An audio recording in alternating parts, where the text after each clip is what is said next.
Chilli powder, ಸಖತ್ ಖಾರ ಬಣ್ಣ ಮತ್ತು ರುಚಿ ಆಚಿ ಚಿಲ್ಲಿ ಪೌಡರ್. ಸತೀಶ್ ಜಾರಕಿಹೊಳಿ ಅವರ ಬಗ್ಗೆ ಯತೀಂದ್ರ ಅವರು ಹೇಳಿಕೆ ಕೊಟ್ಟಿರೋ ವಿಚಾರಕ್ಕೆ ಸಂಬಂಧಪಟ್ಟಂತೆ ಬೆಂಗಳೂರಿನಲ್ಲಿ ಸಚಿವ ಕೃಷ್ಣ ಬೈರೇಗೌಡ ಅವರು ಕೂಡ ಪ್ರತಿಕ್ರಿಯೆ ಕೊಟ್ಟಿದ್ದಾರೆ.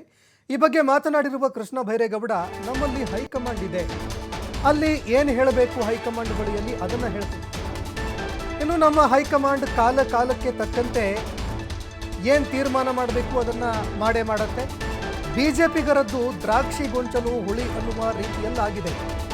ಕೈಗೆಟುಕದ ದ್ರಾಕ್ಷಿ ಹುಳಿ ಅನ್ನುವ ರೀತಿಯಲ್ಲಿ ಬಿಜೆಪಿಗರ ಪರಿಸ್ಥಿತಿಯಾಗಿದೆ. ರಾಜಕೀಯದ ಬಗ್ಗೆ ಮಾತನಾಡಿ ತಮ್ಮ ಬೇಳೆ ಬೇಯಿಸ್ಕೊಳ್ತಾರೆ.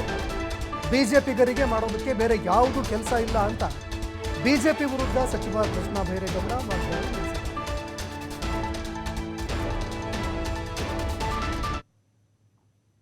ನಾನು ಯಾವತ್ತೂ ಕೂಡ ಹೆಚ್ಚಿಗೆ ಕಾಮೆಂಟ್ ಮಾಡೋಕ್ಕೂ ಹೋಗೋದಿಲ್ಲ.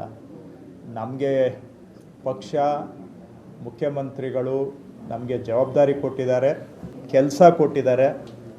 ಆ ಕೆಲಸ ಮಾಡೋದ್ರ ಕಡೆಗೆ ನಮ್ಮ ಗಮನ ಇರಬೇಕು.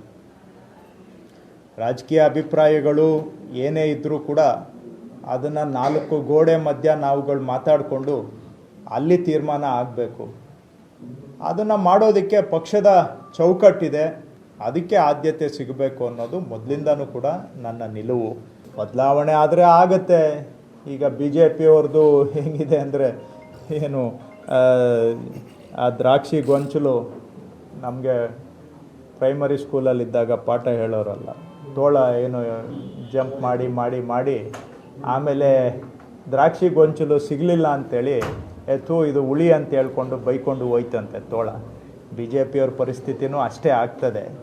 ಅವ್ರಿಗೆ ಈ ಬರೀ ರಾಜಕೀಯಕ್ಕೆ ಮಾತಾಡೋದು, ಬೇಳೆ ಬೇಯಿಸ್ಕೊಳ್ಳೋದು ಬಿಟ್ಟರೆ ಇನ್ನೇನು ಅವ್ರಿಗೆ ಉದ್ಯೋಗ ಇಲ್ಲ. ಅವ್ರೇನಾದರೂ ಮಾಡಿಕೊಳ್ಳಿ, ನಾವು ಅವರು ವಿರೋಧ ಪಕ್ಷದಲ್ಲಿದ್ದಾರೆ, ಅವ್ರ ಕೆಲಸ ಅವ್ರು ಮಾಡ್ತಾರೆ, ಅದ್ರ ಬಗ್ಗೆ ನಮ್ಮದೇನು ತಕರಾರಿಲ್ಲ. ಅಂದರೆ ನಾವು ಜವಾಬ್ದಾರಿ ಸ್ಥಾನದಲ್ಲಿದ್ದೀವಿ. ನಮ್ಮದು ಸ್ಥಾನದ ಜವಾಬ್ದಾರಿ ಏನಿದೆ ಅದ್ರ ಕಡೆಗೆ ನಮ್ಮ ಗಮನ ಇರಬೇಕು. ಸೊ ಅಂಥ ವಿಷಯಗಳ